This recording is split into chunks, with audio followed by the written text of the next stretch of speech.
এটা ভেবে আম্মু চিন্তা ভাবনা করছে আমাকে বিয়ে দিবে। ইতিমধ্যে জানা গেছে পাড়ার একটা ছেলে আমাকে পছন্দ করতো। আচ্ছা, ছোটবেলা থেকেই নাকি আমাকে পছন্দ করতো। আসসালামু আলাইকুম, আমি নুসরাত মাহি। নুসরাত মাহি, ডাক নাম হচ্ছে মাহি। জি মাহির বয়স কত? জি, আমার বয়স 24। 24 বছর বয়স। মাহির সাথে আমার প্রথম দেখা হয়েছে টেলিভিশনে, এবং মাহিকে আমি ইনভাইট করেছি লাইভ অনুষ্ঠানের জন্য। জন্ম জেলা কোথায়? আমার জন্ম নওগাঁতেই হয়েছে, নওগাঁ জেলায়। নওগাঁ থেকে এসেছেন আপনি অনুষ্ঠানের জন্য? জি, নওগাঁ থেকে এসেছি। তো আমার জন্মের আগে, মানে আমি যখন আমার আম্মুর পেটে ছিলাম, তখন আমার খালামণি ছিল একজন, 12-13 বছর বয়স, আম্মুর ছোট বোন। তো আমার খালামণি হুট করে অসুস্থ হয়ে মারা যান। মারা যাবার পর আমি আম্মুর তখন পেটে ছিলাম, তার কিছুদিন পর আমার জন্ম হয়। আমার নানি আমার খালামণির মৃত্যুতে অনেক শোকাহত হয়ে পাগল টাইপের হয়ে গেছিল। তো তখন আমার জন্মের পর আম্মু আমার নানির কোলে আমাকে উঠিয়ে দেয় এবং একেবারেই দিয়ে দেয়। কি বলেন? মানে যাতে করে উনি সুস্থ হতে পারে এরকম? জি। এবং আমার 18 বছর কেটেছে আমার নানির সাথে। আপনি জানতেন না, মানে ছোটবেলায় মা ডেকেছেন নানিকে, এরকম একটা অবস্থা? হ্যাঁ জি, আমি 6-7 বছর পর্যন্ত আমার নানিকে মা ডেকেছি। আমার নানা মারা গেছেন আরো 32-34 বছর আগে। আচ্ছা। আমার একজন মামা আছে, একটা মামা মারা গেছে, বড় মামা। আপনারা কয় ভাই বোন ছিলেন? আমার জন্মের 2 বছর পরে আম্মু আবার একটা বেবি নিয়েছে, আমার ছোট বোন। আপনি ফার্স্ট বেবি ছিলেন? আমি ফার্স্ট বেবি ছিলাম। আপনার বাবা সেটা মেনে নিয়েছিল? আমার বাবা মেনে নিয়েছে। কি করতেন আপনার বাবা? সেটা আমার আম্মুর খুশির জন্য মেনে নিয়েছে। আমার বাবা আগে টিউশনি করতেন, এখন কৃষি কাজ করেন। ও, তার মানে ওনারও খুব একটা সামর্থ্য ছিল না? না। ওকে, তারপর? সান্তাহারের 5 নম্বর ওয়ারিয়াট কলোনিতে আমার বড় হওয়া। আমি স্কুলে পড়তাম, প্রাইমারি স্কুল, সান্তাহার হার বেসরকারি প্রাথমিক বিদ্যালয়ে পড়তাম। তো আমার আম্মু মাঝে মাঝে নানির বাসায় বেড়াতে আসতো। তখন আমি বুঝতাম যে আমার আম্মু মনে হয় আমার খালামণি হয়। ওকে। আর আমার নানিকেই আমি মা ডাকতাম, আম্মু বলে ডাকতাম। তো নানি এটা বলতো না যে আমি তোমার মা না? হ্যাঁ বলতো, কিন্তু আমি তো ওটা বুঝতাম না। তাহলে আমি থাকি কেন তার সাথে? রাইট। আমার মাথায় এটা ঘুরতো যে সবাই তো মায়ের সাথে থাকে, আমি তো মায়ের সাথেই থাকি। রাইট। উনি হয়তো বা এমনিতেই বলে। এবং আশেপাশের অনেক লোক আমার নানিকে কটু কথা বলতে লাগে, যে বুড়ো বয়সে বাচ্চা নিছে, সেইগুলা বলতে থাকে। তারা তো অনেকে জানে না যে রাইট। আসলে আমার নানির বাড়ি মান্দাতে, নওগাঁ জেলায়। তো ওনারা উঠে এসে সান্তাহারে ছিলেন আর কি। আচ্ছা। তো এই জন্য অনেকে জানতো না যে আমি আমার নানির সন্তান নয়। অনেকে এটা বিশ্বাস করে বলতো যে বুড়ো বয়সে বাচ্চা নিছে, এই টাইপের কথা বলতো। উনি নিজে নিজে কান্না করতেন, কিন্তু মানুষের মুখে কখনো তর্ক করতে যেতেন না, এবং আপনাকে বুঝতে দিতেন না, এবং আমাকেও বুঝতে দিতেন না। আর আমি তো তখন ওইরকম বোঝার জ্ঞান ছিল না। আম্মু মাঝে মাঝে বেড়াতে আসতো ছোট ভাই বোনদেরকে নিয়ে। আমি আম্মুকে খালামণি ডাকতাম। তো তারপর যখন জানতে পারলাম উনি আমার নানি, আমি নানি ডাকতে শুরু করলাম, এবং উনি আমাকে মা বলে ডেকেছে আজীবন। আমি ওনাকে নানি বলে ডাকতাম। উনি আপনাকে মা বলতেন? মা বলে ডাকতো। আমার বয়স যখন 12 থেকে 13 এরকম হবে, নানির পেটে আলসার টিউমার দুইটাই ধরা পড়ে। ওকে। তো আমার আব্বু অনেক কষ্ট করে চিকিৎসা করে আমার নানিকে সুস্থ করছেন। ওকে। আমার মামার সেই আর্থিক ক্ষমতা ছিল না যে আমার নানি চিকিৎসা করবেন ওইভাবে। তারপর যতটুকু পারছে করছে। নানি সুস্থ হওয়ার কিছুদিন পর আম্মুর আবার সেম সমস্যা ধরা পড়লো, টিউমার আলসার দুটোই। অনেক ডাক্তার দেখানোর পর রাজশাহীতে ডাক্তার দেখানো হয়েছে, ইসলামিয়াতে। ওখানে বলছে যে খুব বেশি দিন বাঁচা সম্ভব নয়, বাঁচার আশা নাই, টিউমার ফেটে ক্যান্সার হওয়ার সম্ভাবনা বেশি। তো আমার ওই মুহূর্তে মাথায় চাপছে যে আমি জামাই দেখবো, দেখে মরবো। বড় একটা মেয়ে, যদি ও তো নানিকে চিনে বড় হয়েছে, আমি মারা গেলে কার কাছে থাকবে? এটা ভেবে আম্মু চিন্তা ভাবনা করছে আমাকে বিয়ে দিবে। ইতিমধ্যে জানা গেছে পাড়ার একটা ছেলে আমাকে পছন্দ করতো। আচ্ছা। ছোটবেলা থেকেই নাকি আমাকে পছন্দ করতো। তো ওর বাবা মাকে পাঠাইছে আমাদের বাসায়, এবং পুরা গ্রামের লোক এটার বিরুদ্ধে যে ওই ছেলের সাথে আমাকে বিয়ে দিবে না।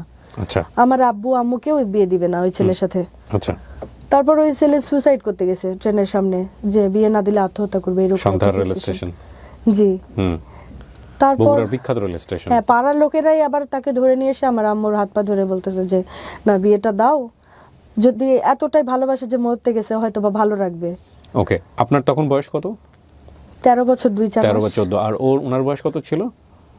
খুব বেশি হবে না, আমার থেকে 3 বছরের বড় হবে। তো কি করতো? ও হচ্ছে টেইলার্সে কাজ করতো আর কি। টেইলার্সে কাজ করতো, হ্যাঁ। তারপর দেখাশোনা হতে হতে আম্মু বললো তাহলে 2 বছর সময় দিচ্ছি, এর মধ্যে যদি কিছু করে দেখাতে পারে তাহলে আমার মেয়েকে ওর সাথে বিয়ে দিব। আস্তে আস্তে 2 বছর চলে যায়। কিছু জমি কিনেছিল, কিছু ক্যাশ টাকা করেছিল, করে আম্মুকে বলছে যে আপনি বলছিলেন তো 2 বছর শেষ, আমি এই যে কিছু জমি কিনছি আর আমার কাছে কিছু ক্যাশ টাকাও আছে, তো এখন বিয়েটা দেওয়া যায় না। হুম। তো আমার তখন 14 বছর প্লাস বয়স হয়েছিল। আচ্ছা, তো পড়াশোনা করতেন? হ্যাঁ, আমি পড়াশোনা কোন ক্লাসে পড়তেন? করতাম, তখন ক্লাস 7-এ পড়তাম। ক্লাস 7। ওকে। হ্যাঁ, তো তারপর হচ্ছে আমার আম্মু আব্বু সবাই মিলে 3টা ফুপু আছে, ফুপা সহ সবাই মিলে পরামর্শ করে বিয়ের একটা ডেট করে। এর মধ্যে অনেকবার ভেঙে যাবে অবস্থা। ওদের পারিবারিক খুব একটা ভালো না, ওরা প্রত্যেকদিন গন্ডগোল করে সেই দেখে দিবেন না এরকম একটা সিচুয়েশন, কখনো দিবে না এরকম হতে হতে মানে এই 2 বছরের মধ্যে তার প্রতি আমারও একটা আবেগ তৈরি হয়ে গেছিল। তার সাথে আমার কথাও হতো, কখনো দেখা হতো, কথা হতো। তার প্রতি আমিও একটু মায়ায় জড়িয়ে গিয়েছিলাম, যার কারণে 2 পরিবার মিলে বিয়েটা দেয়। 3 মাস পর জানতে পারি আমি প্রেগনেন্ট। ওকে। বিয়ের 3 মাস পর। আর এর মধ্যে 3 মাসে যে কতবার তাদের বাসায় গন্ডগোল হয়েছে। গন্ডগোল বলতে কি, মানে আপনাদেরকে নিয়ে গন্ডগোল হতো নাকি তাদের? গন্ডগোল বলতে তার বাবা মা গন্ডগোল করে। আচ্ছা, সাংসারিক যে সব ঝগড়াঝাটি হয় আর কি। হ্যাঁ, সেই ইফেক্টটা পুরোটাই আমার উপরে এসে পড়ে। ওনারা বিভিন্নভাবে চাপ দিতে থাকে যে টাকা পয়সার জন্য সংসারে অশান্তি হচ্ছে, টাকা পয়সা নিয়ে আসো বাবার বাড়ি থেকে। যদিও বা 50,000 টাকা তারা দিয়ে আমাকে বিয়ে দিছিল, আমাদের অবস্থা অতটা ভালো ছিল না, তারপর আমার বাবা 50,000 টাকা তাদেরকে দিয়ে তাদের হাতে আমাকে উঠাই দিছে। জি, আর যৌতুক দিয়েছিল তার মানে? জি, যৌতুক দিয়েছিল। আর আমার কিছু গহনা দিয়েছিল, আমার নানি আমি ছোট থাকতে কিছু গহনা বানাইছিল, প্রায় কাছাকাছি 2 ভরি আমাকে দিয়েছিল। 3 মাসের মধ্যে আমার গহনাগুলো আমাকে মানে মিষ্টি মিষ্টি কথা বলে কিভাবে যে আমার থেকে হাতিয়ে নিছে। আমি ভাবছি হয়তো বা আবার ফেরত দিয়ে দিবে, বন্ধক রাখে, এটা করব সেটা করব, দিয়ে আমাদের উন্নতি করব। আমিও বুঝতে পারিনি, তখন ছোট ছিলাম, আবেগের বয়স, আমি বিশ্বাস করে দিয়ে দিছি ভাইয়া। তো এই গহনাগুলো বন্ধক রেখে ফেলছে, এটা আমি জানতাম না। এবং সে করতো প্রচুর পরিমাণ।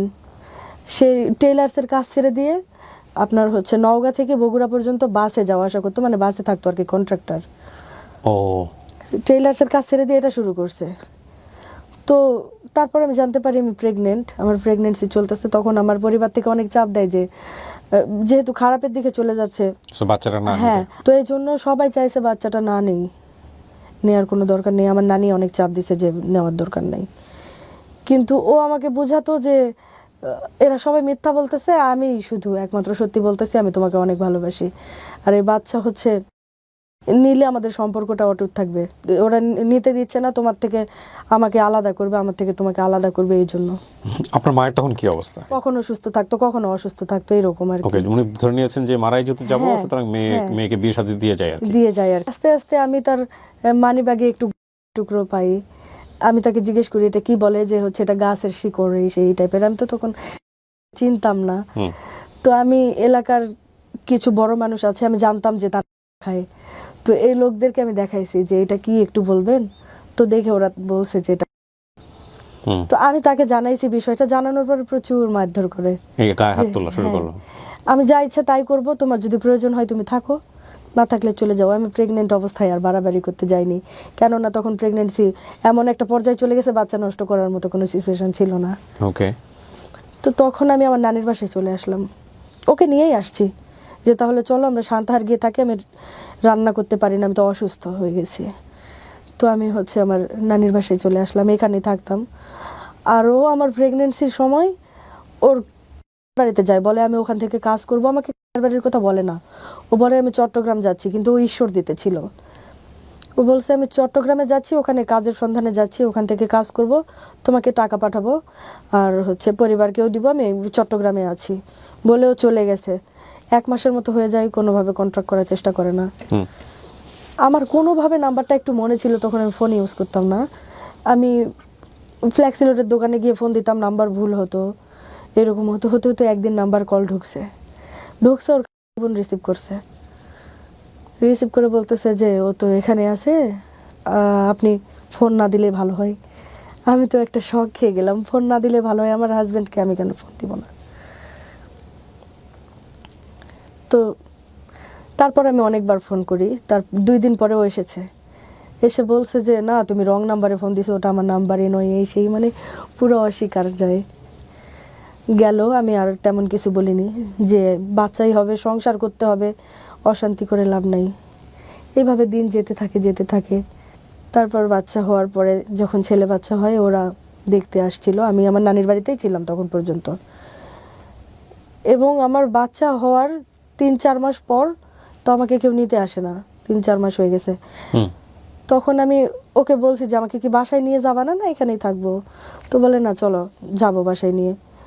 আমার নানি যেতে দিবে না, তারপরেও আমরা দুইজন জোর করে গেছি যে কেন বাসায় যাবো না, যাই। আমার নানিকে অনেক বুঝিয়ে ওদের বাসায় গেলাম। যাওয়ার পর ওর বাবা কোনো কথা নাই, এটা সেটা নিয়ে ওর সাথে যদি আমার ঝগড়া হতো, ওর বাবা এসে এটা তো খুব ডেঞ্জারাস ব্যাপার হয়ে গেল। যে যে ছেলে মানুষ যাই চাক তাই করবে, ছেলে মানুষের কোনো বদনাম আছে? তার কিছুদিন পর ওর আসলো আমাদের বাসায় বেড়াতে, এসে আমাকে বলতেছে যে এটা সেটা পাঠাইছিলাম ওর হাতে, তুমি খাইছিলা? তো আমি বলতেছি খালামণি ও কবে গেছে আপনাদের বাসায়? বলতেছে কেন, এতদিন তো আমাদের বাসায় ছিল। আর ও আমার কাছে স্বীকারই করেনি যে আমি ওখানে ছিলাম। ও বলছিল ওটা রং নাম্বারে কথা বলছো আর আমি চট্টগ্রাম ছিলাম, কিন্তু কথা বলছো ওর তো বোন। সেদিন আমি সেটা ক্লিয়ার হলাম। পরে ও বাসায় আসার পরে ওকে ধরলাম এই বিষয়ে, যে তুমি নাকি যাওনি, তোমার বললো যে তুমি লিচু নিয়ে আসছিলা, এগুলা তোমার পাঠাইছে আমার জন্য, তুমি তো ওখানেই ছিলা। ওইরকম কিছু না বলে, আমি জানি আমার গায়ে হাত তুলবে কিছু বললে। এমনিতেই আমার মতো করে আমি আমার বাচ্চা নিয়ে এক কাপড়ে চলে আসলাম আমার আম্মুর বাসায়। বাচ্চার বয়স কত তখন? 3-4 মাস প্লাস, 4 মাস প্লাস। তখন আমি আমার আম্মুর বাসায় চলে আসলাম এবং আমার মানে বাপের বাড়ির পরিবার আর ওর পরিবার মিলে একটা মানে সালিশ বসানো হলো আর কি, গ্রামের যেটা করা হয়। যারা নেতা ছিল, বড় মানুষ যারা ছিল, সবাইকে নিয়ে বসা হলো।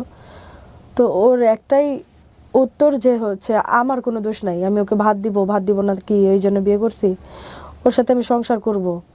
কিন্তু আমার সব কিছুতে খালি ভুল ধরে।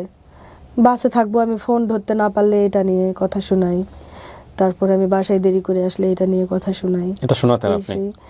ও তো বাসায় আসতো না, 2 দিন 3 দিন পর একদিন বাসায় মানে আপনার দিক থেকে সন্দেহ ছিল, আর ওর দিক থেকে বিষয়টা ছিল এরকম যে না আমি একটু ফ্রি ভাবে চলতে চাই, সেই জায়গাটায় তুমি হস্তক্ষেপ করো না। হ্যাঁ, 2 দিন 3 দিন পর একদিন বাসায় আসতো, তাও আসতো, কথা বলতো না, মানে অন্যরকম ছিল আর কি, ওর মতো ওর স্বাধীন। আপনার কথা অনুযায়ী ও আপনার গায়ে হাত তুলেছে, আপনি কখনো গায়ে হাত তুলেছেন? না, কখনো না? না কখনো না, এটা দেখা গেল আপনি একপাক্ষিক ভাবে বলতেছেন। না, অনেক সময় দেখা গেল যে মার্সে দুইটা আমি একটা মাইরা দেই ঠাস করে। না, হ্যাঁ, তখন ওই সেন্স ছিল না মাথায়। এখন হলে হয়তো বা এটা করতাম, কিন্তু তখন ওই সেন্স ছিল না, ওই সাহসও ছিল না তখন। তখন একদম মানে গ্রামে বেড়ে ওঠা, একদম সাদা সিধা একটা মাহি ছিলাম তখন। সালিশ হলো তারপর সালিশে আবার 2 জনকে এক করে দেয়। ও আচ্ছা। যে বাচ্চা যেহেতু হয়ে গেছে, ডিভোর্স পর্যায়ে না যাওয়াই বেটার হবে। আর সত্যি কথা বলতে আমিও মনে মনে চাইনি যে ডিভোর্সটা হোক, কেননা তার সাথে আমার সংসার ছিল, আমার তো একটা মায়া ছিল তার উপরে। এভাবে চলতে চলতে আমি জানতে পারি যে প্রেগনেন্ট। বাট আপনি কি জেনেছেন প্রেগন্যান্সি নিয়ে? ওর প্রেগনেন্ট, আর ও যে ওখানেই থাকতো। কিভাবে জানলেন আপনি এটা? আমি জানলাম হচ্ছে ওর থেকেই জানছি। ও আমাকে নিজের মুখে বলছে যে আমি তো আর সংসার আগাইতে পারতেছি না, ও প্রেগনেন্ট, তুমি যদি এটা মেনে নিয়ে সংসার করতে পারো তাহলে থাকো, নয়তো না। ওই আপনাকে বলেছে এটা নিজের মুখে? হ্যাঁ। এটা যদি মেনে নিয়ে থাকতে পারো, মেনে নিয়ে থাকতে পারো মানে কি? মেনে নিয়ে বলতে বিয়ে মানে করবে মেয়েটাকে? ও মেয়েটাকে বিয়ে করবে এবং এক বাসায় রাখবে। আচ্ছা। ওদের আর্থিক অবস্থা একটু ভালো ছিল, তো আবার টাকার চাপ দেয়, সংসার করতে চাইলে টাকা দিতে হবে। তখন আমি আমার নানিকে বললাম যে টাকা তো চাচ্ছে। আমার নানি কিস্তি থেকে লোন নিয়ে 30,000 টাকা দিয়ে আসছে ওদের বাসায়। আবার আগে 50,000 দিছিল বিয়ের সময়, পরে 30,000 টাকা কিস্তি থেকে লোন নিয়ে ওদেরকে দিছে, দিয়ে কিছুদিন ভালো ছিল। পরে জানলাম মেয়েটা প্রেগনেন্ট নয়, এমনি বলছে আমাকে। এই যে আপনি বলতেছেন এটা আপনার কাছে যেভাবে সত্য, তারও কিন্তু এখানে বসে থাকলে অনেক কিছু বলার ছিল। তো আমরা আসলে যেহেতু ইনভেস্টিগেট করব না, কাউকে হেও করতে চাই না, এটা আপনার জীবনে ঘটেছে এবং এটা একটা পরিণতি আছে। কতটুকু সত্য কতটুকু মিথ্যা আমরা জাজমেন্টে যেতে পারবো না, কারণ এটা একপাক্ষিক বলা, ডেফিনেটলি এটা একপাক্ষিক বলা। তবে এটা ঠিক যে ভদ্রলোককে নিয়ে বলা হচ্ছে, তার যদি স্কোপ থাকতো সে 1000টা বলতে পারতো তার এগেনস্টে। এটাই হয় আসলে সম্পর্ক, কারণ এক হাতে কখনোই তালি বাজে না, এটা অবশ্যই আপনার মাথায় রাখবেন। হ্যাঁ, ওনার যেরকম কমপ্লেন আসতেছে, ওনারও 1000টা কমপ্লেন থাকতো ওনার স্ত্রীর বিরুদ্ধে, ডেফিনেটলি থাকতো। বলেন তারপর তো কি হলো? পরেও আমাকে বলেছে যে আমি টাকার জন্য এরকম বলেছি তোমাকে, যে আমার মানে প্রয়োজন কিছু টাকা, আমি তো তোমার সাথেই থাকতে চাই, আমাদের উন্নতির জন্য এটা বলেছি। আমাদের উন্নতির জন্য আরেকটা মেয়েকে প্রেগন্যান্ট বানিয়ে দেব। হ্যাঁ। আচ্ছা। তো তার কিছুদিন পরে আবার টাকা শেষ হয়ে গেল, যখন খাইতে খাইতে ওই বসে থেকে 30,000 টাকা কোনো ব্যাপারই না, খাওয়া শুরু করে দিল অত্যাচার। 10,000 টাকা আনো, 5,000 টাকা আনো, 20,000 টাকা আনো, এরকম। তারপর আমি বললাম যে না, এভাবে চলা যায় না, আমার এখন রুখে দাঁড়ানো উচিত। তখন আমি আবারও ওইভাবে আমার নানিকে বললাম যে আমার যতটুকু জিনিসপত্র আছে, যতটুকু নিয়ে যাওয়া যায় নিয়ে বের হয়ে চলো। আমার নানি ছিল ওই মুহূর্তে উপস্থিত। আমার নানির সাথে অনেক দুর্ব্যবহার করে ওর বাবা টাকার জন্য। আমার এটা সহ্য হয়নি। আমি বলছি না, আজকের পর থেকে এই বাসায় থাকা আমার পক্ষে আর সম্ভব না। এতদিন আমার সাথে খারাপ ব্যবহার করছে, আমার বাবা মাকে গালাগালি করছে, এটা মেনে নিছি, কিন্তু আমার নানির সাথে অনেক নোংরা ব্যবহার করছে এবং অনেক অকথ্য ভাষায় গালাগালি করছে। ওই মুহূর্তে আমি সব কিছু গুছিয়ে নিয়ে চলে আসি এবং ওটাই আমার জীবনের শেষ আশা ছিল এই বাড়ি থেকে। কিছুদিন পর আবার দুই পরিবার মিলে এবং ওর বাবা মা শেষে এসে আমার সাপোর্ট করে যে না, ওর বোনের সাথে ওর সম্পর্ক আছে, আমাদের কিছু করার নাই, বাবা আমাকে মাফ করে দে। দুই পরিবার মিলে আমার ডিভোর্স হয়ে যায়, আমাদের মানে দুই পরিবার মিলেই ডিভোর্স হয়ে যায়। ও আচ্ছা, মানে শেষ পর্যায়ে ওনার বাবা মাও স্বীকার করে যে হ্যাঁ। ওর সাথে, ওনার ছেলের হ্যাঁ, সাথে ওনার একটা সম্পর্ক সম্পর্ক আছে, আছে। তুই আমাদেরকে মাফ করে দে এবং তোদের ডিভোর্স হয় ভালো হবে, দেখে শুনে অন্য জায়গায় পারলে ভালো দেখে বিয়ে করিস। অনেক অত্যাচার করছে, ওরা নিজে থেকে স্বীকার করছে। যেহেতু আমার বাবা বলছে আমাদের কোনো দাবি নাই, মানে যা যা দেওয়া হয়েছে আমরা কিছুই নেইনি, সে পৌরসভায় ডিভোর্স হয়ে যায়। আপনারা দুই পক্ষ বসে থেকে ডিভোর্স হ্যাঁ, করেন। divorce কত হয়ে যায়। বছরের সংসার আপনার? আমার বিয়ে হয় 13 সালে, 16 সালে ডিভোর্স হয়। 3 বছরের সংসার। বাচ্চার বয়স তখন 2 বছর। 2 বছর। 2 বছর। বাচ্চাটার ব্যাপারে সিদ্ধান্ত কি হয় যে বাচ্চা আপনার সঙ্গে বাচ্চা আমার সাথে থাকবে, Okay. বাচ্চা আমার সাথে থাকবে, এরকম সিদ্ধান্ত হয়। বড় হলে যদি নিজে থেকে বাবার সাথে যায় তো যাবে, আর যদি আমার কাছে থাকে আমার কাছে থাকবে। ডিভোর্সের 8 দিন পরে ওই মেয়েটাকে বিয়ে করে, আচ্ছা বোনকে। আচ্ছা। আমি আমার মতো আছি আমার বাচ্চা নিয়ে করে, ওরা ভালো আছে, ওদের একটা বাচ্চা হয়েছে কিছুদিন পরেই। আমি শুনছি, মানুষের মুখে দেখিনি কখনো, এই পাড়া আর ওই পাড়া শোনা যায়। ও সবকিছু। পার্শ্ববর্তী পাড়া। হ্যাঁ। ও আচ্ছা, গ্রামে তো একটা পাড়া থেকে আরেকটা পাড়া শোনা যায়। আর আমি তখন বাচ্চাটাকে নিয়ে কি করব? আমার বাবা বলে যে অন্যের বাচ্চা আমি পালতে যাব কেন? বাচ্চাটা আমি জোর করে নিছি, আমার বাবা চাইনি। ও আচ্ছা, মানে সালিশে বাচ্চা দিতে চেয়েছিল। হ্যাঁ, কিন্তু আমি তো দিতে পারিনি, অতটুকু বাচ্চা আমি কিভাবে দিব? আমার নানিও দিবে না, আমার আম্মুও দিবে না, শুধু আব্বু বলছে যে না, আমি অন্যের বাচ্চা পালবো না। কিন্তু আমরা এক প্রকার জোর করে নিয়েছি বাচ্চাটা। তখন আমি আবার আমার আম্মুর বাসায় না থেকে নানির বাসায় চলে আসলাম সান্তাহারে। আচ্ছা। এসে তখন আমি আর কোনো বুদ্ধি পাই না ভাইয়া, যে কি করব? আমার নানি বৃদ্ধ মানুষ, তাকে কি করতে বলবো? আবার যে 30,000 টাকার কিস্তি তুলে দেওয়া হয়েছে, ওই টাকাও দিতে সেই হচ্ছে। কিস্তিটা টানতে হবে আমাকে। ওই মুহূর্তে আমার মাথায় কোনো কাজ করেনি, আমি কি করে সংসার চালাবো?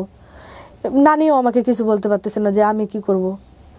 কিন্তু আমার একটা জিনিস ছিল যে আমি ছোটবেলায় যখন প্রাইমারি স্কুলে পড়তাম তখন আমি গান গাইতাম, আমার গান অনেক পছন্দ করতো আমার টিচাররা, সবাই অনেক পছন্দ করতো ক্লাসের।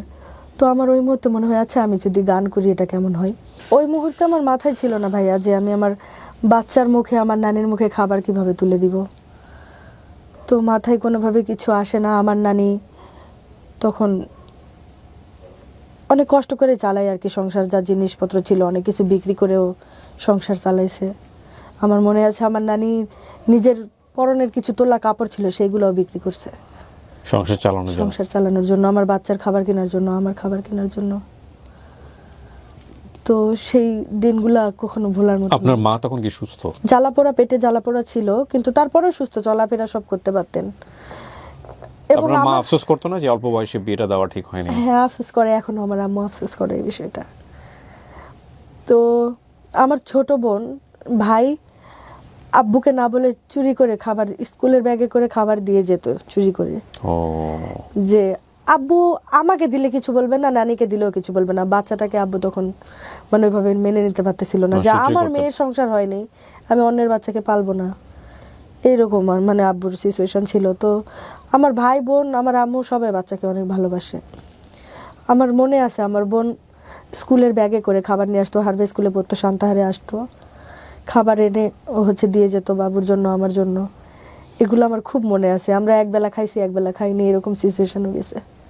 ঘরের জিনিসপত্র যেই রকম মানে বিক্রি করার মতো যেগুলো ছিল আর কি, ওইগুলো বিক্রি করে খাওয়া শেষ। তখন মাথায় আইডিয়া আসলো কি করা যায়।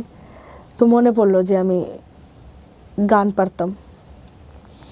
গান পারতেন বলতে এই গানটা আপনি শিখেছেন কোথায় বা কোন ঘটনা আছে? আমি নিজেই গান যেটা শুনতাম সেটাই মাথায় উঠে ফেলতাম। ওই গানটা আমি টেলিভিশনে যে গান শুনতাম ওই গানটা উঠাইতাম। আইসক্রিম আলা যে গান বাজাইতে যাইতো ওই গানটাও আমি শুনে মাথায় উঠাই নিতাম।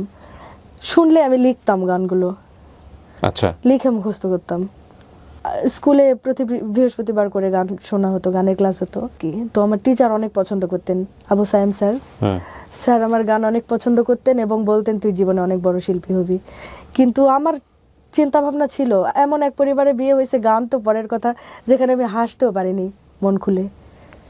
তো আমি ওই মুহূর্তে মাথায় নিলাম, আচ্ছা এখন চেষ্টা করলে কি করা যায় না গান।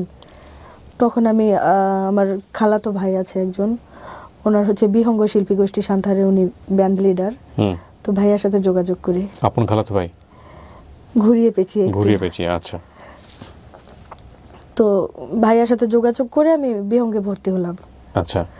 হওয়ার পর কেতন ভাই নামের একজন আছেন, উনি হারমোনিয়াম প্লে করে, আর সুলতান ভাইয়া প্যাড বাজাতেন। আর আপনি তো এগুলো স্কেল কখনো দেখেন নাই, কিছুই করেন না, কিছু করিনি কখনো। তো আমি আর কি শুনে শুনে গাইতাম, এইটুকুই আমার জ্ঞান ছিল যে একটা গান আমি শুনলে এটা করে দিতে পারবো এই মুহূর্তে। তো আমি বিহঙ্গে বসে কিছুদিন গান প্র্যাকটিস করলাম। কেতন ভাইয়া কিবোর্ড বাজাতেন, সুলতান ভাইয়া প্যাড বাজাতেন, আর ডলি শান্তিনী ম্যামের সঙ্গে বাজাতেন একজন পিন্টু বস সান্তাহারের, উনি গিটার বাজাতেন। আমরা বিহঙ্গে কিছুদিন প্র্যাকটিস করার পরে ওনারা বলতেছে না, একে দিয়ে স্টেজ প্রোগ্রাম করানো যায়। তখন নওগাঁতে নষ্টনীর নামের একটা ব্যান্ড আছে। নষ্টনীর? হ্যাঁ। আচ্ছা।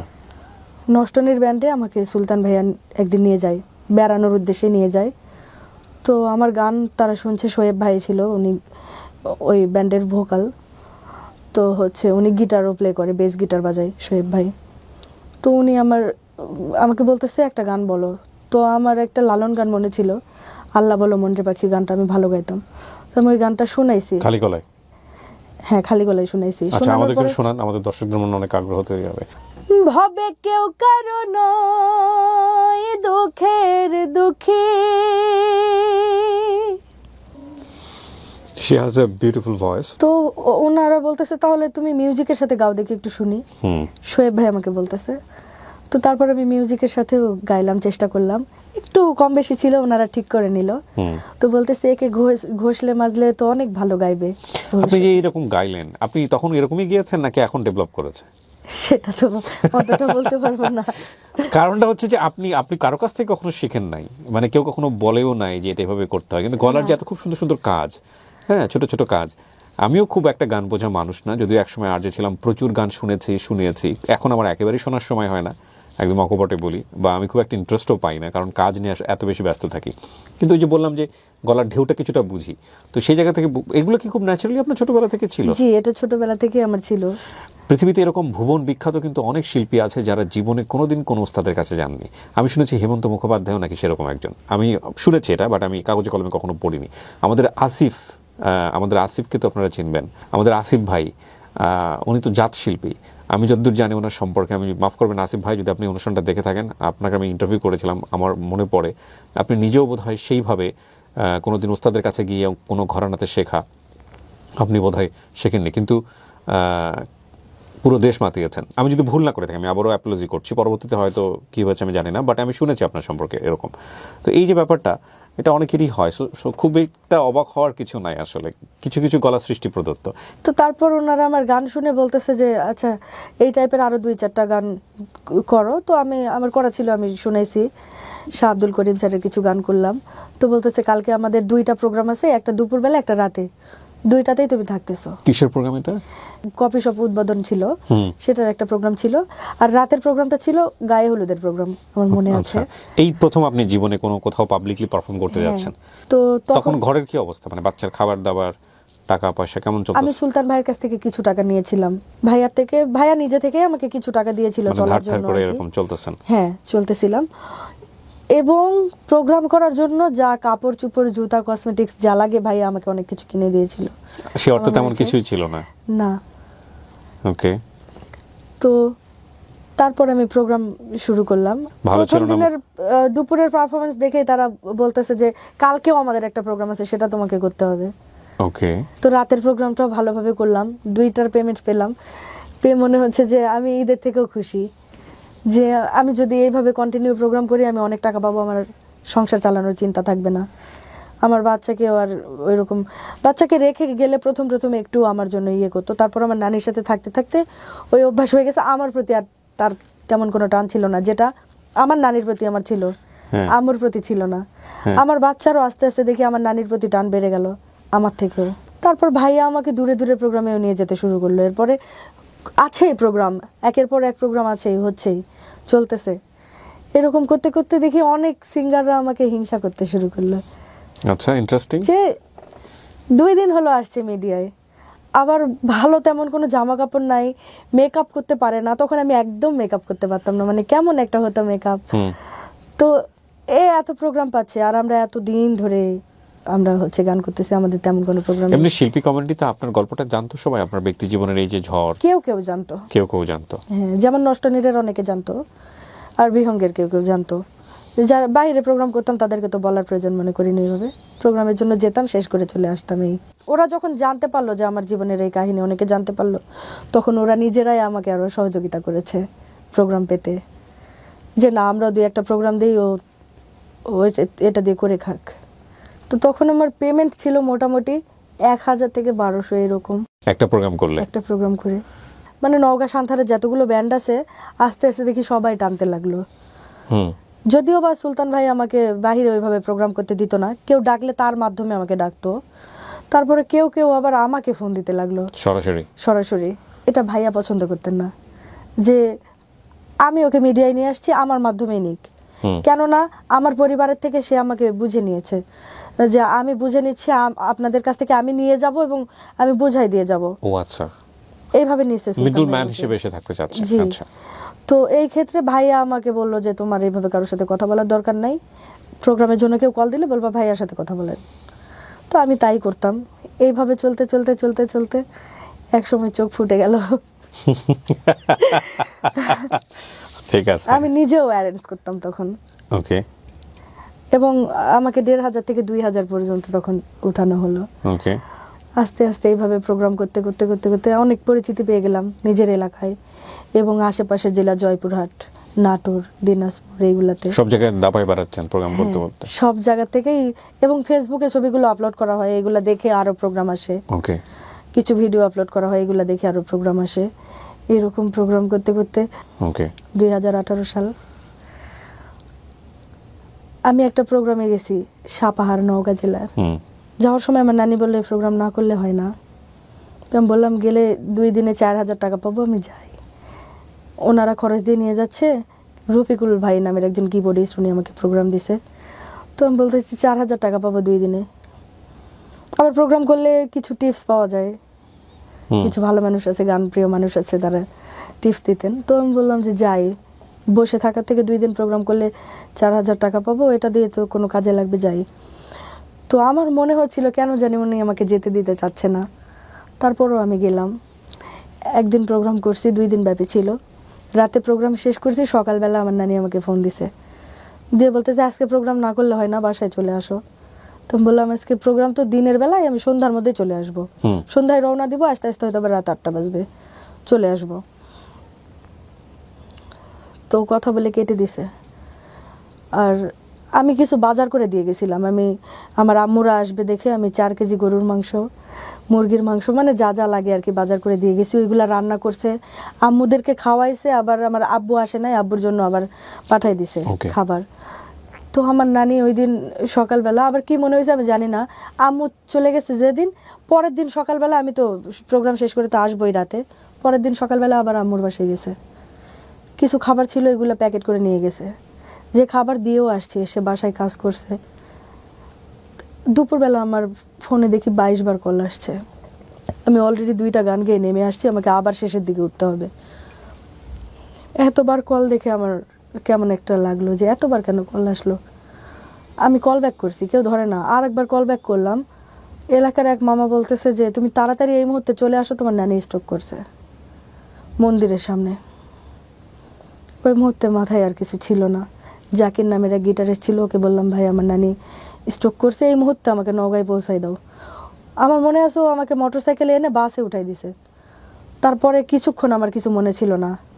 আর আমি দেখলাম রেলগেটে একটা অ্যাম্বুলেন্স, ওই অ্যাম্বুলেন্সের শব্দ আর অ্যাম্বুলেন্সটা দেখে আমার মনে হচ্ছিল আমার কলিজাটাকে ছিঁড়ে নিয়ে যাচ্ছে ওই মুহূর্তে। আমি একটা চিৎকার দিয়ে উঠছি ভাইয়া।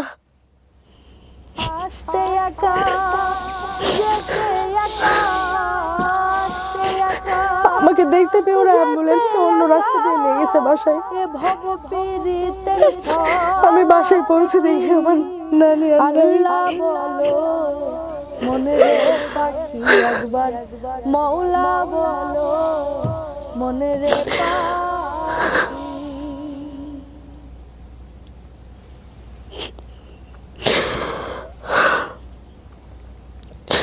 তারপর 2-3 দিন আমি আর কিছু বলতে পারবো না। আমার সাথে কি ঘটছে, আমার নানিকে কিভাবে মাটি দিচ্ছে, আমি কিচ্ছু বলতে পারবো না। আপনার বাচ্চাটা তখন কোথায়? আপনার মার কাছে?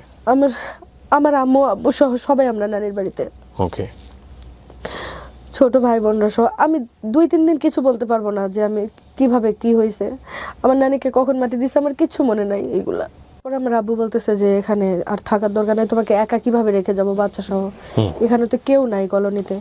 আমি একটা জিনিস উপলব্ধি করলাম তারপর থেকে, যে আমার ছেলেকে আমার বাবা টানতেছে কোলে পিঠে। ভালোবাসতে এমনি এটা সেটা খাবার দিত পরের দিকে, কিন্তু ওইভাবে কোলে নেওয়া বা আদর করা এগুলো আমি কখনো দেখিনি, ওরকম করতেন না। কিন্তু আমার নানি মারা যাওয়ার পরের দিন থেকে ওই বাচ্চাকে দেখে আব্বু টানতেছে, কেননা আমার নানির কলিজা ছিলাম আমি আর আমার সন্তান। তো তারপর আস্তে আস্তে ভিতরে একটা ধৈর্য আল্লাহ দেয়। কিছুদিন পর থেকে আমি আবার প্রোগ্রাম শুরু করলাম। যদিও প্রোগ্রামের সময় স্টেজে আমি ঠিক আছি, নিচে নেমে আসলে আবার আমার মানে ওই অস্বস্তিটা হতো, অশান্তি লাগতো। প্রোগ্রাম শেষ করে গিয়ে রাতে আমার বাবার হাতে কিংবা মায়ের হাতে টাকা দিয়ে আমি মেকআপ তুলে ঘুমাতাম। এটা আমার প্রতিদিনের ডিউটি। বাবা মায়ের দিক থেকে সাপোর্ট ছিল নাকি বাধা দিত যে না তুমি রাত বিরাতে যেতে পারবা না, প্রোগ্রাম করতে পারবা না? আমার বাবা বাধা দিত, কেননা বাবা 5 ওয়াক্ত নামাজ পড়তেন, এলাকার মানুষ অনেক কথা শোনাতেন। নানির বাড়ি থেকে প্রোগ্রাম করতাম, কেউ দেখতো না ওইভাবে, পাড়ার মানুষ এমনি জানতো প্রোগ্রাম করি, ওইভাবে দেখতো না। কিন্তু এই সেজে গুজে বের হয়ে যাওয়া এইগুলা দেখে আব্বুকে মানুষ অনেক কথা শোনাতো, এলাকার মানুষ, যে আপনি নামাজ কালাম পড়েন, আপনার মেয়েকে কেন গান করাচ্ছেন, আপনার মেয়েকে বিয়ে শাদী দেন না কেন, আপনার শাশুড়ি মারা গেছে এখন বিয়ে শাদী দেন। ওকে এইভাবে রাস্তায় রাত বিরাতে যাওয়া আসা করে, চলাচল করে, কোথায় কি হয় না হয়। তো তখন আমি সুলতান ভাইয়াকে বললাম যে ভাইয়া আমার তো মনে হয় গান বন্ধ হয়ে যাবে, বাবা এরকম মানুষের কথা শুনে এসে বাসায় বলতেছে। তো সুলতান ভাইয়া তখন ওনার ওয়াইফ সহ আমাদের বাসায় আসে, এসে আব্বুকে বোঝানোর চেষ্টা করে যে দেখেন এটাও তো একটা পেশা, অনেক মানুষ আছে যারা গান করে জীবিকা নির্বাহ করে, আপনি এটা এভাবে নিয়েন না, অন্যভাবে নেন, আর ওর দায়িত্ব আমাকে দেন, 3টা বছর আমাকে সময় দেন, আমি ওকে একটা ভালো জায়গায় ইনশাল্লাহ নিয়ে যাব, প্রোগ্রামের মাধ্যমে হোক, গান দিয়েই হোক, বা কোনো চাকরি বাকরি করুক, কিছু না কিছু একটা হবেই। তবে এইভাবে ঘরবন্দি রাখেন না, মনে হয় যে বাঁচবে না, মারা যাবে, কিন্তু এরকম করেন না। তো আব্বু এটা বুঝতে পারে যে যে যার পেশায় নিয়োজিত সেটা তাকে করতে দেওয়া উচিত, এটা আব্বু বুঝতে পারে, এবং তখন আর পরোয়া করে না কারো কথায়, সাপোর্টটা দেয়। তখন আপনার ফ্যামিলিতে কে কে, মানে তখন আমার পরিবারে আমরা 8 জন মানুষ, আমার দাদা দাদি, আব্বু আম্মু, ছোট 2 ভাই বোন, আমি আমার সন্তান। ওই সময়টাতে সংসারের হাল ধরেছে কে? মানে ওই মুহূর্তে আমার আব্বু অসুস্থ হয়ে যান, আমার আব্বু। ওকে, মানে আয়ের রোজগার করার মতো কি শুধু বাবাই ছিলেন? আমি হ্যাঁ, বাবা ছিলেন, বাবা অসুস্থ হওয়ার পরে শুধু আমি ইনকাম করতাম। ওকে। তো ছোট ভাই বোন লেখাপড়া করতো, তখন আমার বোন সান্তাহার সরকারি কলেজে পড়তো। আচ্ছা। আর ভাই হচ্ছে আপনার তো 7 এর পরের পড়া হয়নি? না, আমার আর পড়া হয়নি। আপনি 7 এর পরে না পড়ে আপনি আপনার বোন যে কলেজে পড়ে তাকে আপনি চালাচ্ছেন? জি।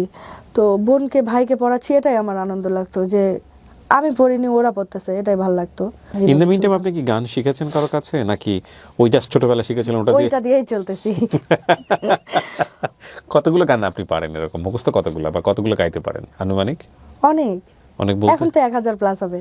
1000 প্লাস? এগুলো সবই ফোক গান? সবই, অধিকাংশই ফোক গান। কার গান আপনি সবচেয়ে বেশি করতেন? শ্রদ্ধেয় শাহ আব্দুল করিম স্যার। শাহ আব্দুল করিমের। 19 সালে হচ্ছে জয়পুরহাটে একটা প্রোগ্রামে যাই, ওখানে আমার শাকিলের সাথে পরিচয় হয়, শাকিল নামের একটা ছেলের সাথে। ওকে। কি করেছে ছেলেটা যে কারণে পরিচয় হলো? ও আমাদের সাথে গেছে, আমাদের মাইক্রোতেই আর কি প্রোগ্রাম দেখার জন্য গেছে। ওকে আমাদের ব্যান্ড লিডারের ভাই হয় দূর সম্পর্কে। ওকে ওকে ফাইন। তো প্রোগ্রাম দেখার জন্য গেছে। আমি ওনাকে বলছিলাম যে ভাই আমি যখন স্টেজে উঠবো আমার কিছু ছবি উঠাই দিন। ওকে বলছিলাম, ওনার মনে ছিল না। আমি স্টেজ থেকে নেমে এসে ছবি চাইছিলাম যে আপনাকে ছবি উঠাইতে বলছিলাম, ছবি তুলছেন? বলে যে না তুলিনি, তো আমার মনে ছিল না। ওকে তো আমি একটা ভেঙচি কেটে চলে গেছি আমার মতো করে। হ্যাঁ তার 2-4 দিন পর ফেসবুকে ওর হচ্ছে জন্মদিন ছিল, শোয়েব ভাই একটা পোস্ট করছিল, ওখানে গিয়ে আমি কমেন্ট করছিলাম ওকে শুভ জন্মদিন শাকিল এইভাবে। তো তারপর থেকে ওর আইডিতে রিকোয়েস্ট দিয়ে এইভাবে আমাদের কথা হতো বন্ধুত্ব, regular? হ্যাঁ আলাপ আলোচনা হয়, কথা হয়, এর মধ্যে প্রোগ্রামও চলে, মাঝে মাঝে প্রোগ্রামে যায়, দেখতে যায়, এভাবে একটা ভালো সম্পর্ক তার সাথে আমার তৈরি হয়, বন্ধুত্বের সম্পর্ক। তারপর 19 সালের মাঝখানের দিকে সে বা আমিও তাকে জানাই যে আমরা একে অপরকে পছন্দ করি, আমরা এটা অনুভব করতে পারি। আপনার সম্পর্কে আগে থেকে জানতো সে? হ্যাঁ, আমি তাকে বলেছিলাম, আমি নিজে থেকে বলেছিলাম। ওকে আমার একটা বেবি আছে। আমি তাকে ওকে ওকে একদম পিওরলি ব্যাচেলর ছিল নাকি? জি, আচ্ছা জি। ওকে তো ওকে আমি সবকিছু বলছি, বলার পরে তারপরেও আমাদের মধ্যে দুজনের মধ্যে একটা আবেগ বা ভালোবাসা বা মোহ যেটাই হোক সৃষ্টি হয়েছিল। এভাবে কথা বলতে বলতে দিন যায়, কিন্তু আমরা কখনো আলাদা করে কেউ কারোর সাথে দেখা করিনি। ওকে এই প্রোগ্রামে হঠাৎ দেখা হতো, নয়তো ফেসবুকে কেউ কাউকে দেখতাম। এই চলতে চলতে 19 সাল শেষ হয়ে যায়, 20-এ কেবল পা দিব এই অবস্থায়। তখন আমরা সিদ্ধান্ত নিই যে আমরা বিয়ে করবো, এরকম একটা সিদ্ধান্ত নিই, একে অপরকে জানাই। তারপর 20 সালের জানুয়ারির 12 তারিখে আমাদের বিয়ে হয়। আমরা পরিবারে কাউকে না জানিয়েই বিয়ে করেছি। ও কেন করলেন এটা? কেন করেছি বলতে, যে আব্বুকেও অনেকে বলতো যে এই মেয়েটা ডিভোর্স হয়ে গেছে, 5-6 বছর হয়ে যাচ্ছে, কোনো বিয়ে শাদীর চিন্তা ভাবনা করেন না। এই সেই বাবা অনেক জায়গা থেকে দেখাশোনা করতেন এর মধ্যে, ওকে যে বিয়ে দিবেন বাবা মা। তো মানে আমারও এইভাবে পছন্দ হয়ে ওঠে না যে মিউজিক পছন্দ করবে না এরকম মানুষকে ও বিয়ে করবে আচ্ছা না। আচ্ছা আচ্ছা ওকে ফাইন। সো আপনি চাচ্ছিলেন না আপনার ক্যারিয়ারটাকে নষ্ট করে নষ্ট দিন? করতে। কিন্তু শাকিল মিউজিক প্রচুর পছন্দ করতো, আমার থেকেও বেশি। ও চাইতো যে আমি মিউজিক করি, তারপর ওর লাইফে থাকি। আমি আমার পরিবারের শুধু আমার বোনকে জানিয়েছিলাম এই কিন্তু বিষয়টা। আপনি বাবাকে জানাতে পারলেন না কেন? আমি বাবাকে বলিনি, আমার ভয় লাগতেছিল যদি বাবা রাজি না হয়। কেন রাজি হবে না? যে কারণ বাবা চাইতো যে বিয়ে শাদী করার পরে আর মিউজিক না করি, এটা নিয়ে সংসারে ও। কোনো ইফেক্ট পড়ুক, সেটা বাবা চায়নি। মানে যে- বাবা চাচ্ছিল যে কোনো হ্যাঁ, ভাবে বিয়ের আপনি পরে মিউজিক থেকে বের হ্যাঁ, হয়ে আসেন। যদি হাজবেন্ডও চায়, যদি শ্বশুর শাশুড়ি না চায়, এই ভয় করতেন বাবা। এই জন্য চাইতেন যে বিয়ে শাদী দিবেন, কিন্তু মিউজিক পছন্দ করে না এরকম পরিবারেই দিবে। 2-3 দিন পর আমাকে আমার আব্বু বাসা থেকে বের করে দেওয়ার মতো অবস্থা, যে হয় শ্বশুর বাড়িতে চলে যাও বিয়ে করছো, নয়তো কই যাবা যাও, না জানিয়ে বিয়ে করছো, এই বাসায় কোনো জায়গা নেই। আস্তে আস্তে আমার পরিবার মেনে নিল। তো ও সব কিছু অ্যাকসেপ্ট করেই আমাকে যেহেতু বিয়ে করছে, ওর কোনো প্রবলেম ছিল না। তো ওর পরিবারেও রাজি করাইছে যে আমি একটা মেয়েকে বিয়ে করছি, এই সিচুয়েশন তার লাইফে ছিল। ও তখন পেশায় কি করতো? কিছু করছিল না? ও তখন ফ্রিল্যান্সিং করতো। বিয়ের পরে তো মেয়েরা সাধারণত কাজ করলে সেটা তার হাজবেন্ডের সংসারে দেয়। এই বিষয়গুলো নিয়ে আপনাদের মধ্যে বোঝাপড়া ছিল বিয়ের আগে? হ্যাঁ ছিল। ও আমাকে আগে বলছিল যে তোমার ইনকাম তুমি যদি নিজের থেকে মনে করো সংসারে কিছু খরচ করবে, সেটা তোমার ব্যক্তিগত ব্যাপার। আর যদি মনে করো যে না তোমার খরচ দিয়ে তুমি তোমার ইচ্ছা মতো কিছু করবে, সেটাও তোমার ব্যাপার, কিন্তু আমি তোমাকে সাপোর্ট দিব, এরকম বলছে। আমি বিশ্বাসও করছি। ওকে এবং বিয়ের পরে সে কখনো আমাকে সংসার নিয়ে এরকম কিছু বলেনি। আপনার প্রোগ্রাম চলে, প্রোগ্রাম করেন আপনি হ্যাঁ, এখনো? এখনো আমি প্রোগ্রাম করি, আগের মতোই করেন নাকি আগের মতোই করি। আর টিভিতে একটা এরকম কম্পিটিশনের একটা অ্যাড দেখলাম, যে আর টিভি বাংলার গায়ন, তো ওখানেও শাকিল রেজিস্ট্রেশন করছে। আমি রেজিস্ট্রেশন সম্পর্কে অত বুঝতাম না। করার পর অনলাইনে একটা গান ভিডিও চাই, আমি ওখানে একটা গান ভিডিও পাঠালাম, বাসাই পর্বে টিকে গেলাম আলহামদুলিল্লাহ। কয়েকদিন পর জানালো কে কে টিকছে, তার গান ছাড়ছে। তার কিছুদিন পর 300 জনের একটা লিস্ট দিল, সেখান থেকে বাছাই করে অনেক লোক অডিশন দিছে সারা বিশ্বের, দেশের বাহির থেকেও। 100তে আমি টিকছি আলহামদুলিল্লাহ। এখন ঢাকায় আসবো কি করে, আমার কাছে টাকা নাই। তখন হচ্ছে আমি ইমোতে একটা কম্পিটিশনে ছিলাম, মানে ইমোতে ভিডিও কলে গান হতো আর কি। ওই কম্পিটিশনে একজন নানা ছিল, উনি হচ্ছে স্পন্সর, হচ্ছে পুরস্কারগুলো আর কি উনি দেয়। তো ওই নানা আগে থেকে কেন জানি আমার গান পছন্দ করতেন। তো আমি বললাম যে নানা আমি না, আমাকে উনি ফোন দিছে, দিয়ে বলতেছে কি করো, এই সেই গল্প করতে করতে বলতেছে নানা আমি না খুব মানসিক চাপের মধ্যে আছি, পরে কথা বলি। বলতেছে কেন, কি হয়েছে, আমাকে বলা যাবে? তো আমি বলছি নানা এই যে এই ব্যাপার, আমি ঢাকায় টিকছি, কিন্তু ঢাকায় যাওয়া আসার মতো খরচ নাই আমার কাছে, আমি যে এত বড় একটা কম্পিটিশন রিক্সে যাবো কিভাবে? তো উনি বলতেছে তুমি ধরে নাও যে এই কম্পিটিশনের পুরস্কার আমি তোমাকে গিফট করলাম, তুমি এটা হও না হও পরের বিষয়, হলে আবার দিব, সমস্যা নেই। বলে উনি 8,000 টাকা আমাকে পাঠালো, বিকাশ নাম্বার চাইলো, আমি মানে দিছি আশা করি যদি দেয় আমি ঢাকায় যেতে পারবো। ইয়েস্কার রাউন্ডে আলহামদুলিল্লাহ আমি বাড়ি সিদ্দিকী স্যারের একটি গান গিয়ে টিকে গেলাম। ওকে। তো আমাকে বললো যে, তো তারপর আবার 1 সপ্তাহ পরে ডেট দেয়। তো হচ্ছে আমি আম্মুকে জানাই, তো আমি এই টাকা নিয়ে একবার ঘুরে আসলাম, হোটেলে থেকেছিলাম, অনেক টাকা খরচ হয়ে গেছে, কিছু টাকা আছে, তো আমার তো আরও কিছু টাকা লাগবে, তো এখন কি করা যায়? তো আম্মুর কাছে টাকা ছিল না, এক কাকুর থেকে ধারে কিছু টাকা এনে দিল আমাকে। সে টাকা নিয়ে আমি পরবর্তীতে আসলাম। এসে আমি গান ভালোই করছিলাম, আমি গানটা গাইছি হচ্ছে দে দে পাল তুলে দে। শেষে সারা রাত আমার ওই নিয়রে বসে থাকার জন্য আমার গলা ক্র্যাক করছিল। আমি মানে আসছি, এসে আমি ভাবছি যে এবার আর হোটেলে থাকবো না, হোটেলে থাকতে গেলে মোটামুটি 2,000 টাকার মতো খরচ হয়ে যায়, আমি তো পরিচিত এভাবে নাই। ও হোটেলে থাকছি 2,000 টাকার মতো নিচ্ছে, তো আমি বলছি এই টাকাটা আমার সাশ্রয়ী হবে, এখানেই থাকবো। আমি রাতের ট্রেনে আসছি, ভোরবেলা পৌঁছাইছি, সারা দিন খোলা আকাশের নিচে ছিলাম, শীতের দিন, সারা রাত ছিলাম, এবং আমার অডিশন মোটামুটি রাত 2টার পর পড়ছে। ওই সময় যে আমার নিয়র বসে আমার গলা একটু ক্র্যাক করছিল। আর এটা তো অনেক হাই স্পিচের গান। হ্যাঁ, তো এই জন্য আমি ওই রাউন্ডে বাদ পড়ে যাই। 50 থেকে বাদ পড়ে গেছিলাম। ওটা আমার কাছে খুবই দুঃখজনক ছিল, এবং আমি সেই দিন আমার মানে চলে যেয়ে আমি মানে ট্রেনে উঠবো, ওই সময় আমার ডায়েরিটা ফালাই দিছিলাম যে আমি আর কখনো গান করবো না। আমার হাজবেন্ড সে ডায়েরি কুড়িয়ে এনে সে আবার আমার হাতে উঠাই দিয়ে বলতেছে যে তোমাকে গান করতেই হবে, করতেই হবে গান, আর তুমি আজকে যাবা, প্রয়োজনে ভালো একজন টিচারের কাছে নতুন করে শিখবা, তারপরে আবার কম্পিটিশনে আমি তোমাকে নিয়ে আসবো পরে। তারপর আমার মুজিব বর্ষ সেরা কণ্ঠের ফাইনাল হয়, মুজিব বর্ষ সেরা কণ্ঠ তখন চলতেছিল, ফাইনাল হয় নাই, তারপর ফাইনাল হয় এবং ওখানে আমি দ্বিতীয় রানার আপ হয়ে পুরা নওগাঁ জেলায় একটা আলোড়ন সৃষ্টি হয়। তখন থেকে ডিসি স্যারের যত আন্ডারে ওনার প্রোগ্রাম হতো সব প্রোগ্রামে উনি আমাকে রাখতেন আগে। এরকম করতে করতে আবার হচ্ছে পরের কম্পিটিশন চলে আসলো, মাঝখানে 1 বছর চলে গেছে। তো পরের বার আবার শাকিল রেজিস্ট্রেশন করে, ওখানে করে আমি আবার চেষ্টা করি যে এবার দেখি কি হয়। অনলাইনে গান পাঠাইছি, টিকছি, আবার পাঠাইছি, টিকছি, পরে ডেকে নিল ঢাকায়, ঢাকায় এসে ইয়েস কার্ডে টিকলাম।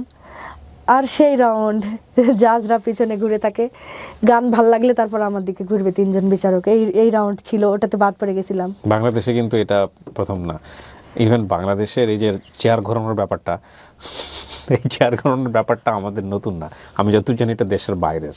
ওকে, যাই হোক। হ্যাঁ, তো আমার ভিতরে তখন ওই একটা ইয়ে চলে আসলো, আল্লাহ এবার যেন টিকি, আগের বার তো বাদ পড়ে আমি তো পাগল হয়ে গেছিলাম, এবার যেন বাদ না পড়ি। তো একটা গান ভেবে গেছিলাম বাসা থেকে, ওটা হচ্ছে একটা কলিজা কাটা বিচ্ছেদ গান। মধুর মধুর কথা কইয়া চিত্তে দাগা দিল, মানে বাউলের ভাষায় আর কি বলে এইভাবে যে কলিজা কাটা বিচ্ছেদ গান। তো এই গানটা গাইলাম, মানে মিষ্টি লাগলো না গানটা নিজের কাছেও, এবং শওকত আলী ইমন স্যার তো প্রচুর পরিমাণ গাইড করছে, একদম গার্ডিয়ানের মতো সকলকে। উনি বলতেছে আচ্ছা এই গান ছাড়া অন্য কোনো গান গাতো, তো আমি বলতেছি স্যার পর মানুষের দুঃখ দিলে গাই, বলতেছে হ্যাঁ গা। তো ওটা একটু প্র্যাকটিসের সময় গাইলাম, বলতেছে এটাই গাছ, যা হবে হবে। তো এটা আর কি নিজে নিজে প্র্যাকটিস করতে লাগলাম, এটা এইভাবে আলাপ দিলে মনে হয় ভালো লাগবে, বাথরুমে গিয়ে গাচ্ছি, কখনো ছাদে গিয়ে গাচ্ছি, মানে কিভাবে গাইলে তাদের ভাল লাগবে এবং তারা ঘুরে দাঁড়াবে আমার দিকে। যাই হোক, আমি যখন আমার নাম ডাকলো আমি গেলাম এবং গাইলাম, ইমন স্যার উঠে নাচতে লাগলো, তারপরে ইমন শাহ স্যার, কবির বকুল স্যার, 3 জনে একসাথে আবার ঘুরে স্ট্যান্ডিং অভিযান দিল। তো তখন আমি মানে কি বলবো, আমি আবেগে অনেক কান্না করছি, ওই ভিডিওটা দেখলে অবশ্যই বুঝতে পারবেন, আমি অনেক কান্না করছি। সেরা 50-এ গেলেন আপনি, এটার মধ্য দিয়ে 36-এ আসলাম। সেরা 36-এ কত সালের এটা? এটা হচ্ছে 22 সালে, 2022 সালে। তখন হচ্ছে শাকিল নিজ থেকে অনেক কান্না করতেছে, এটা উপস্থাপিকা মাহা আপু খেয়াল করছিল যে ও কান্না করছে, তখন ওকে ডেকে নিছে স্টেজে, নেওয়ার পরে ওর থেকে ও শুনলো যে আপনার স্ত্রী গান গাচ্ছে, আপনার কেমন ফিল হচ্ছে। ও তখন বলতেছে যে আমি গর্বিত, আমি ওর পাশে দাঁড়াতে পেরেছি এটা ভেবে। তখন বলেন না যে গত বছর আপনারা আমাকে এই যে এটা ইমন স্যার নিজে থেকে বলছে যে আচ্ছা তোর তোর জীবনের গল্প আমরা অনেকটা শুনেছি, আমি বলেছিলাম তাদেরকে, আমি যে গল্পগুলো এখানে করলাম স্যারদের সাথে আমি স্টেজে গল্প করছি যে স্যার এই ঘটনা আমার লাইফে ঘটে গেছে। তো বলতেছে যে তোর লাইফে তো অনেক গল্প আমাদের শোনা আছে, তারপর আরেকটু শোনা। আবার বললাম যে স্যার এই অবস্থা, আমার ছোট বোনকে আমি ময়মনসিংহ নার্সিং কলেজে পড়াচ্ছি গান করে, এখন ভাইকে পড়াচ্ছি, পরিবার চালাচ্ছি, আমার ছেলের পড়াশোনার খরচ চালাচ্ছি স্যার। সব গল্প শুনলো। পরবর্তীতে আসলাম, এসে আবার সেই আল্লাহ বলো মন রে পাখি গান গাইলাম। গিয়ে শওকত আলী ইমন স্যার, কবির বকুল স্যার, ইমন শাহ স্যার এবং গুরুজি শফি মন্ডল স্যার 4 জন স্টেজে উঠে গিয়ে আমার সঙ্গে নাচলো গাইলো। এটা অনেক বড় একটা পাওয়া। এবং শওকত আলী ইমন স্যার আমার হাত ধরে আমাকে পরের রাউন্ডে নিয়ে গেছেন আর কি। এটা আমার জীবনের অনেক বড় পাওয়া ছিল। ইমন স্যারের কাছে আমি কৃতজ্ঞ থাকবো। কততমতে গেলেন আপনি? কতজনের মধ্যে গেলেন? আমি তখন 24-এ আসলাম, 34 থেকে 34। হ্যাঁ 24-এ আসলাম। তারপরে হচ্ছে আবার স্যারদের জাজেস চয়েস রাউন্ড ছিল, তো ওখানে হচ্ছে স্যাররা আবার চয়েস দিল যেগুলো গান, ওখান থেকে আমরা মানে যে যেটা কমফোর্ট ফিল করতেছি এটা বেছে নিচ্ছি। স্যাররা গানের নাম বলতেছে, আমরা হাত উঠাচ্ছি, আমাদেরকে ওইভাবে গান দিছে, মানে যে যেটা স্বাচ্ছন্দ্য বোধ করবে তাদেরকে সেভাবে আর কি গাইড করছে। তো ওখানে হচ্ছে আমি একটা গান বাছাই করলাম, আমার অন্তরায় আমার কলিজায় গানটি। বললাম স্যার আমি এটা গাইবো, বললো আচ্ছা ঠিক আছে। তারপর প্র্যাকটিস করানো হয় আমাদেরকে, ওখানে প্র্যাকটিস করে ওই গানটা গাইলাম, গিয়ে ওই রাউন্ডে টিকে গেলাম। তারপর 16তে আসলাম। 15 জন নেওয়ার কথা, একজন এক্সট্রা নিয়েছিল, 16 জন, টপ 16। তো ডেঞ্জারে ছিলাম। তার পরে আবার হচ্ছে আরেকবার সুযোগ পেয়েছিলাম কিছুদিন পর, 2-3 দিন পরে আবার সেই রাউন্ড হলো। ওখানে আমি হচ্ছে কফিল উদ্দিন স্যারের একটি গান করছিলাম। স্কেলের প্রবলেম ছিল এই গানে, মানে আমি আরো 2 স্কেল বা 1 স্কেল নামাই নিলে খুব ভালোভাবে গাইতে পারতাম। স্কেলের প্রবলেমের কারণে আমি সেই রাউন্ডে বাদ পড়ে যাই। ওকে, আপনি 16 থেকে বাদ পড়লেন? 16 থেকে বাদ পড়লাম। নাম্বারের দিক থেকে আমি 13 নাম্বার এই হয়েছি। 16 জনে আসলেন আপনি সারা বাংলাদেশে? হ্যাঁ, হিউজ। মানে ওর যে ব্যাকগ্রাউন্ড, সেখান থেকে 16 জনে আসা তো অনেক বড় কিছু। হ্যাঁ, তবে নাম্বারের দিক থেকে আমি 13 নাম্বার হয়েছি এবং টপ 16 পর্যন্ত ছিলাম। এটাই আমার জীবনের অনেক বড় পাওয়া। আমি বাংলার গায়ন থেকে যাওয়ার পরে আগে যে পেমেন্ট পেতাম, এখন তো 3 ডাবল পাই। ও ওকে ওকে। একটা পরিচিতি পাইছি। সো আপনার যেটাতে লাভ হওয়ার কথা ছিল সেটাতে লাভ হয়েছে? সেটাতে হয়েছে আলহামদুলিল্লাহ। আপনি ওর হাজবেন্ড? জি। আপনারা হ্যাপি? হ্যাঁ হ্যাপি। ঝগড়াঝাটি হয় না? গানে গানে হয়? ঝগড়াঝাটি তো একটু হবেই। গল্পেই বলে আসছি, সে আল্লাহ দেওয়া অনেক বড় নিয়ামত আর কি আপনার জন্য, আমার জন্য। জীবনে হারার জন্য, জীবনে হেরে যাওয়ার জন্য অসংখ্য কারণ থাকে, অসংখ্য উদাহরণ থাকে। জেতার জন্যে খুব ছোট ছোট ছোট ছোট কিছু অনুষঙ্গ থাকে জীবনে, যেটা খুঁজে পাওয়াটা খুব মুশকিল, খুব মুশকিল। আপনি গল্পের একটা পর্যায়ে বলছিলেন না যে আমার কি করে পেট চলবে, সেটার জন্য আমি গান বেছে নিয়েছি, আমি তো গান ভালো পারি। লাইক আপনি ক্লাস 7-এ পড়া অবস্থায় আপনার বিয়ে হয়ে গেছে, আপনি ওইখানে কি করবেন? আপনার ক্লাস 7 পড়ুয়াতে আপনি কি করতে পারেন? বড় জোর আপনি ঢাকা শহরে গার্মেন্টসে কাজ করতে পারতেন, সেটাও অনেক সময় সম্ভব ছিল না, কারণ ঘরে ছোট একটা বাচ্চা আপনার। সো আপনার আসলে কিছুই করা সম্ভব ছিল না এই সময়টাতে। এটা একসময় ভেবেছিলাম যে আমি গার্মেন্টসে কাজই করব প্রয়োজনে, কিন্তু আমার হচ্ছে শ্বাসকষ্টের প্রবলেম আছে। কারো জীবনেই কিছু নাই, তার মধ্যে যে এমন একটা সম্ভাবনা লুকিয়ে আছে, সেই সম্ভাবনাটাকে পিক করে যে সামনের দিকে এগিয়ে যাওয়া যায়, সেটার উদাহরণ হচ্ছেন আপনি। হ্যাঁ, আপনার হাজবেন্ডকে মাঝে মাঝে গান টান গিয়ে শোনান নাকি যখন? হ্যাঁ শোনায়?